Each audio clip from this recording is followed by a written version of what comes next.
Hello friends, स्वागत है आप सभी के हमारे चैनल में। तो फ्रेंड्स, हम बात कर रहे थे क्लास 12th के गणित के चैप्टर 1 संबंध एवं फलन में संबंध के प्रकार के बारे में हम बात कर रहे थे, जिसमें से 3 प्रकार हो गया था। आज हम चौथा प्रकार पढ़ेंगे, सार्वत्रिक संबंध जो कि है।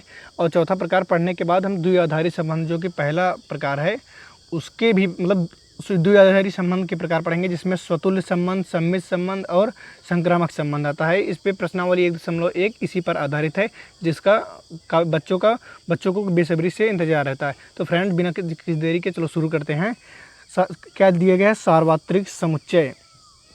तो देखो उसके डिफिनेशन क्या दिया गया है। तो हम सबसे पहले डिफिनेशन पढ़ेंगे, उसके बाद आपको समझाएंगे वो क्या है, उसके बाद हम आपको उदाहरण के रूप में समझाएंगे। अगर आपने उन तीनों संबंध के बारे में नहीं पढ़ा है तो हमारे डिस्क्रिप्शन में दिए गए लिंक को टच करिए और जाकर उसको देखिए, या फिर प्लेलिस्ट में वीडियो ऐड है, अब उसको भी देख सकते हैं।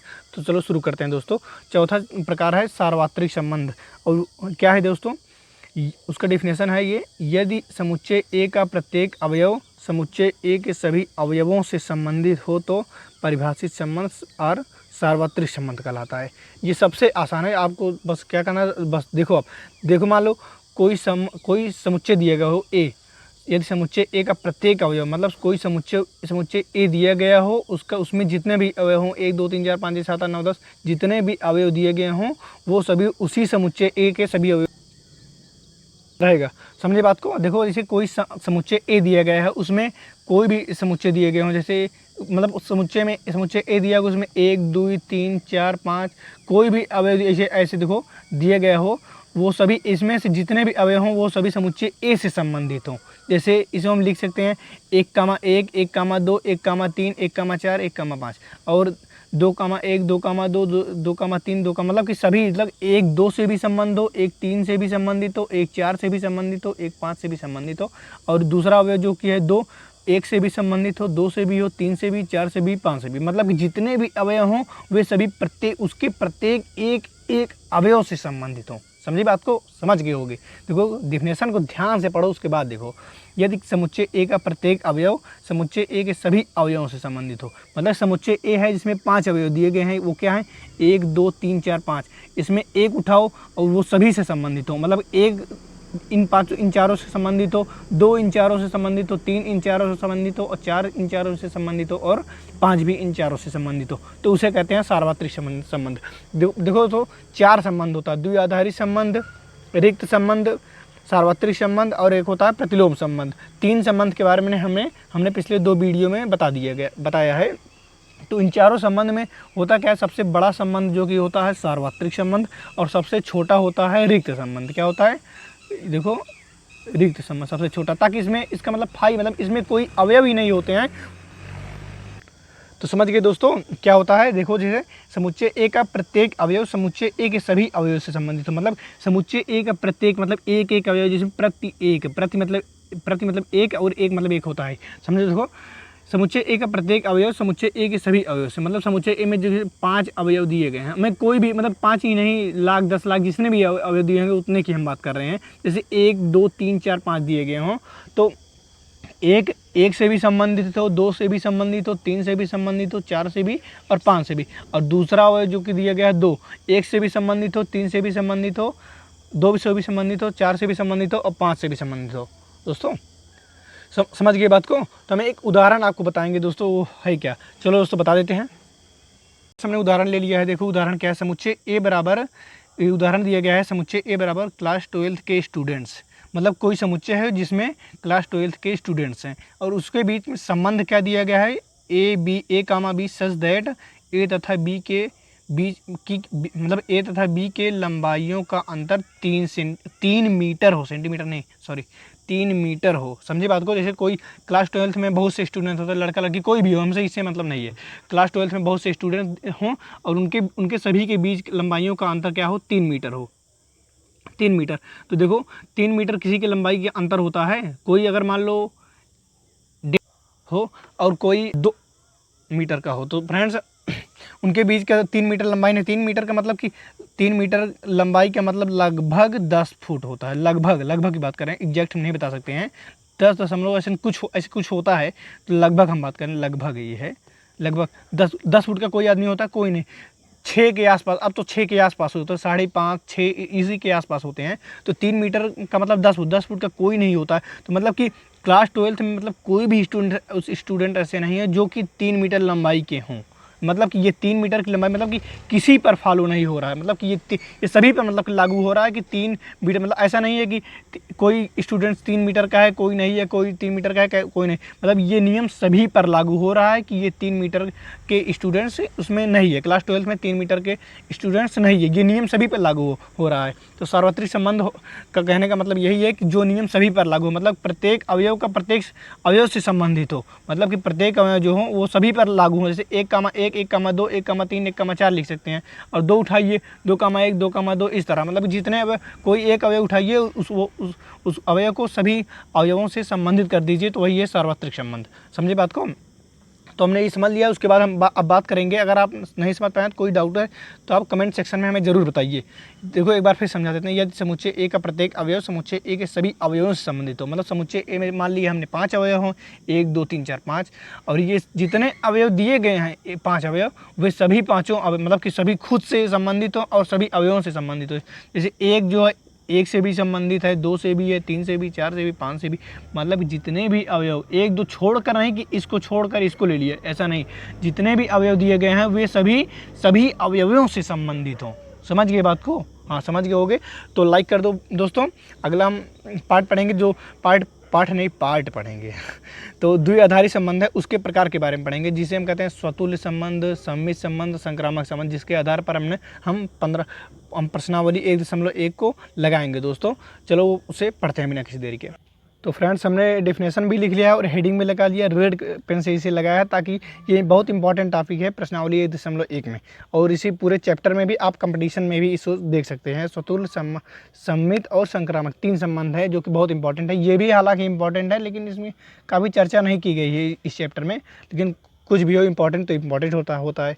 तो देखो दोस्तों, हाँ इसमें डेफिनेशन क्या दिया गया है, यदि स्वयं का स्वयं से संबंध हो तो वहाँ स्वतुल्य संबंध होता है। समझे बात को? मतलब स्वयं का स्वयं से, मतलब स्वयं मतलब खुद, मतलब कि जो आप हो, आपका आप से ही संबंध स्वतुल्य संबंध कहलाता है। इसलिए इसमें एक ही अवयव दिया गया है, A, बिलोंग्स टू आर, मतलब जो भी संबंध दिया रहेगा उसमें सिर्फ एक ही अवयव अपने आप से संबंधित हो, मतलब आप अगर अपने आप से ही संबंधित हैं तो उसमें वहाँ स्वतुल्य संबंध होता है। समझे बात को? इसे हम यहाँ पर एक देखो लिखे थे, इसका अवयव लिखे थे, देखो समुच्चय ए का प्रत्येक अवयव समुच्चय ए के सभी अवयवों से संबंधित है। इसमें क्या होगा, एक दिया रहता, जैसे 1 2 3 4 5 दिया है तो इसमें 1,1 1,2 यही तो बनेगा, 1,1 1,2, यही 1,3, फिर डट ऐसे फिर होगा ना। सबसे पहले दिया गया है 1,1, मतलब कि एक जो है पहले आप उसको उठाओगे, पहले उसे स्वयं से संबंधित कराओगे, उसके बाद दूसरे अवयवों से संबंधित कराओगे, ऐसा होता है ना। अगर एक को उठाओगे तो सबसे पहले एक से संबंधित कराओ, उसके बाद कॉमा लगाकर ब्रैकेट बंद करके दूसरा, फिर 1,2, फिर 1,3, इस तरह संबंधित कराओगे ना, यही है। तो देखो यहाँ पर संबंध क्या बना था, 1,1 1,2 1,3, यही बना था ना। तो जो पहला संबंध है देखो 1,1 जो कि ये देखो ये युग में देखो ये जो बना है 1,1, यही है स्वतुल्य संबंध, ताकि ये स्वयं से संबंधित है। इसका डेफिनेशन भी दिया गया है कि जब स्वयं का स्वयं से संबंध होता है तो वहाँ स्वतुल्य संबंध होता है, मतलब स्वयं का स्वयं से। और इसका सूत्र क्या है, A, belongs to R for all A, B belongs to A, मतलब कि A, बिलोंग्स टू, सॉरी दोस्तों ये ए है, एक ही अवयव है तो इसलिए हमने गलती से बी लिख दिया था, एक ही अवयव है तो A, बिलोंग्स टू ए, मतलब कि जो इसमें जो युग में दिए रहेंगे वो सब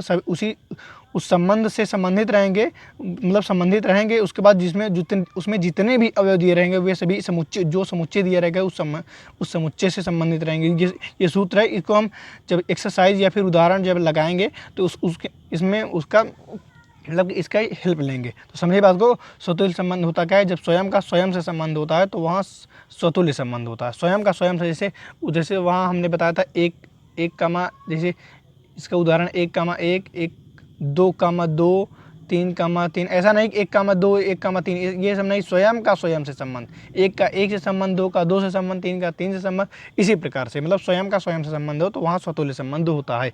बस यही बात है। अगली हम हेडिंग लगाएंगे सम्मिश्र संबंध। दोस्तों हम थोड़ा फास्ट बोलते हैं, ऐसी हमारी आदत है, ऐसा नहीं है कि हम आपको जल्दी जल्दी पढ़ाकर ख़त्म करना चाहते हैं कोर्स, ऐसा कोई बात नहीं है, हमारी आदत, हम ऐसा बोलते ही हैं, लेकिन आपको समझाने का प्रयास करते हैं कि आप अच्छे से आप समझ लें। तो फ्रेंड्स अगला हेडिंग लगाते हैं। तो फ्रेंड्स हमने हेडिंग लगा ली है सम्मिश्र संबंध का, और हम डिफिनेशन भी लिख चुके हैं। डिफिनेशन चलो पढ़ लेते हैं, उसके बाद आपको समझा देंगे कि ये सम्मिश्र संबंध, सममित संबंध होता क्या है। तो चलो पढ़ते हैं। यदि कोई अवयव ए किसी दूसरे अवयव बी से संबंधित हो तथा बी ए से संबंधित हो तो वहाँ सम्मिश्र संबंध होता है। समझे बात को दोस्तों।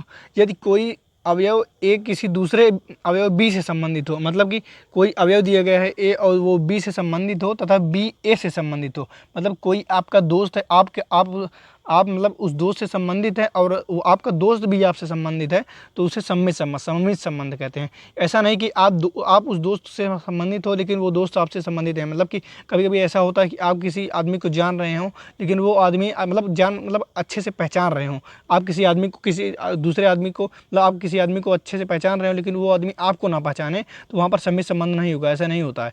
अगर आप किसी आदमी को पहचान रहे हो और वो आदमी भी आपको पहचान रहा है तो वहाँ पर क्या होता है, सम्मिश्र संबंध।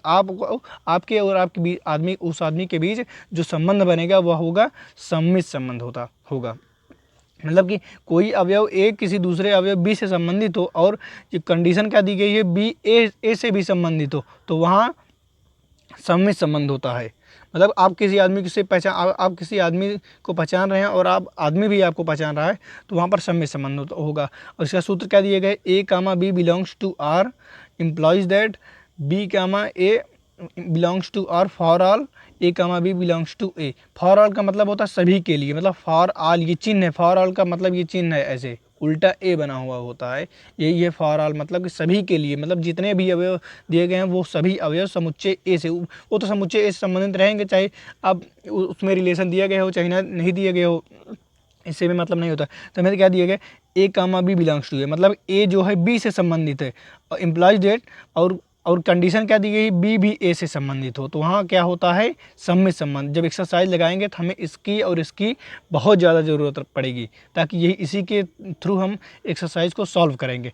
देखो कंडीशन दी गई, देखो ए कामा बी, यदि ए comma B belongs to are, मतलब ए कामा बी आर से जो संबंध उसमें दिया रहेगा, आर मतलब रिलेशन, उससे मतलब संबंधित रहेगा, तो बी कामा ए भी संबंधित हो, तभी यहाँ पर ऐसा होता है। ऐसा नहीं कि ए कामा बी आर से संबंधित है लेकिन A B comma A R से संबंधित नहीं है, तो यहाँ पर ऐसा नहीं होता, वो संबंध नहीं होगा। तो अगले हेडिंग बनाएंगे। सबसे पहले एक बार फिर से आपका रिवाइज करा देते हैं। यदि कोई अवयव ए किसी दूसरे अवयव से संबंधित हो तो, और बी ए से भी संबंधित हो, ए से भी संबंधित हो लिख देते हैं, ए से भी संबंधित हो तो वहाँ सम्मिश्र संबंध होता है। मतलब ए बी से संबंधित हो लेकिन कंडीशन क्या है, बी जो है ए से भी संबंधित, तो वहाँ पर क्या होता है, सम्मिश्र संबंध होता है। हमने आपको एक गांव के रूप में उदाहरण दिया, आपको देसी उदाहरण दे दिया आपको कि आप किसी आदमी को पहचान रहे हो और वो आदमी भी आपको पहचान रहा हो, तो वहाँ पर सम्मिश्र संबंध होगा। ऐसा नहीं कि आप उस आदमी को पहचान रहे हो लेकिन वो आदमी आपको नहीं पहचान रहा है, तो वहाँ पर सम्मिश्र संबंध नहीं होगा। मतलब आप उस आदमी को पहचानते हो और वो आदमी भी आपको अच्छी प्रकार से पहचाने, तो वहाँ पर क्या होगा, सम्मिश्र संबंध, आपके उस आदमी के बीच में सम्मिश्र संबंध होगा। अगली हेडिंग बनाते हैं जो कि तीसरा है हमारा संक्रामक संबंध। दोस्तों हमने हेडिंग लगा ली है, जो कि हेडिंग और डिफिनेशन भी लिख लिया है, तो चलो बिना किसी देरी के पढ़ते हैं। क्या है, यदि कोई अवयव ए दूसरे अवयव बी से संबंधित हो और बी जो है किसी तीसरे अवयव सी से संबंधित हो तो वहाँ अवयव ए सी से संबंधित होना चाहिए। मतलब बात को समझे, अगर कोई अवयव ए दिया गया हो, मतलब कोई भी अवयव ए दिया गया हो वो बी से संबंधित हो और जो बी है वो सी से संबंधित हो, तो वहाँ कंडीशन क्या है, ए अवयव सी से संबंधित होना चाहिए। आप सूत्र से भी आप समझ सकते हैं। देखो सूत्र क्या है, ए कामा बी बिलोंग्स टू ए, मतलब जो ए है वो बी से संबंधित होना चाहिए हो। अगर ए बी से संबंधित हो और बी सी से संबंधित हो तो इम्प्लॉइज डेट, उसमें कंडीशन क्या है, ए सी से संबंधित होना चाहिए। अगर मान लो आप किसी आदमी को जानते हैं और वो आदमी किसी दूसरे आदमी को जानता है, तो जो आप जो है वो जो तीसरा आदमी रहेगा आप उससे संबंधित हो, तभी वहाँ पर संक्रामक संबंध होता है। इसमें 3 अवयव होते हैं, संक्रामक संबंध में 3 अवयव होते हैं, सम्मिश्र संबंध में 2 अवयव होते हैं, स्वतुल्य संबंध में सिर्फ एक ही होता है। एक जो है वो स्वयं से संबंधित होता है तो वहाँ स्वतुल्य संबंध होता है। अगर जो 2 अवयव रहेंगे वो आपस में दोनों प्रकार से सभी प्रकार से वो संबंधित हैं तो वहाँ पर सम्मिश्र संबंध होता है। जैसे ए बी से हो और बी ए से हो तो वहाँ पर सम्मिश्र संबंध होता है, सम्मित। और जो तीसरा है संक्रामक संबंध, इसमें 3 अवयव होते हैं जो कि सभी वो भी आपस में सभी से संबंधित हो। जैसे इसका लेकिन डिफिनेशन क्या है, यदि ए बी से संबंधित हो और बी जो है किसी तीसरे अवयव सी से संबंधित हो तो वहाँ पर जो ए और ए और सी में रिलेशन होना चाहिए। अगर वो ए सी से संबंधित हो तो वहाँ पर संक्रामक संबंध होगा, अगर ए सी से संबंधित नहीं है तो वहाँ पर संक्रामक संबंध नहीं होगा। जैसे देखो ए जो है बी से संबंधित है और बी जो है सी से संबंधित है तो ए जो है सी से संबंधित होना चाहिए, तभी वहाँ पर संक्रामक संबंध होता है। हम बार बार रिपीट करके आपको रटाते नहीं हैं, आपको समझाते हैं, आपको किसी प्रकार से आप समझ में आए कम से कम। अब ये सूत्र भी है, आपको जब प्रश्नावली हम लगाएंगे तो वहाँ पर इसकी काफ़ी ज़रूरत पड़ेगी। तो आशा करते हैं दोस्तों आपको ये पूरा जितना हमने समझाया, सार्वत्रिक संबंध, स्वतुल्य संबंध, सम्मिश्र संबंध, संक्रामक, आपको सभी आ गया होगा। अगर कोई डाउट हो तो कमेंट सेक्शन में ज़रूर बताएं। अगर समझ में आ गया हो दोस्तों तो वीडियो को लाइक करें, अगर नहीं समझ में आया है तो एक बार फिर से आप वीडियो को देखिए, मुझे यकीन है कि आपको समझ में आ जाएगा। अगर अच्छी वीडियो लगे तो चैनल पर नए हैं तो सब्सक्राइब कीजिए चैनल को और ज़्यादा से ज़्यादा फ्रेंड्स को अपने शेयर कीजिए। तो मिलते हैं अगली वीडियो में। अगली वीडियो में हम पढ़ाएंगे क्या, जो प्रश्नावली 1.1 है हम आपको उसके पढ़ाएंगे। और कौन सी आपको नोट करा दें, NCERT की पढ़ाएंगे। बस NCERT के जो प्रश्नावली 1.1 है उसको सॉल्व कराएंगे। पहला क्वेश्चन जो जितने भी क्वेश्चन आएंगे एक वीडियो में उतने हम आपको सॉल्व कराएंगे। अगर आपको कोई भी डाउट हो तो हमें कमेंट में ज़रूर बताइए। आपको एक बार फिर से जगह समझा देते हैं जो कि मोस्ट इंपॉर्टेंट है, स्वतुल्य संक्रामक सम्मिश्र। देखो अगर स्वयं का स्वयं से संबंधित हो तो वहाँ पर स्वयं का स्वयं से संबंध हो तो वहाँ पर स्वतुल्य संबंध होता है। इसका सूत्र ये रहा। अगर ए जो है बी से संबंधित हो और बी ए से संबंधित हो दोबारा तो वहाँ पर सम्मिश्र संबंध होता है। इसका डिफिनेशन ये सूत्र ये रहा। और संक्रामक मतलब कि अगर ए बी से संबंधित हो और बी सी से संबंधित हो तो वहाँ पर कंडीशन क्या है, ए सी से संबंधित होना चाहिए तो वहाँ संक्रामक संबंध होगा। इसका सूत्र ये रहा। तब तक जय हिंद, मिलते हैं अगली वीडियो में। जय हिंद दोस्तों।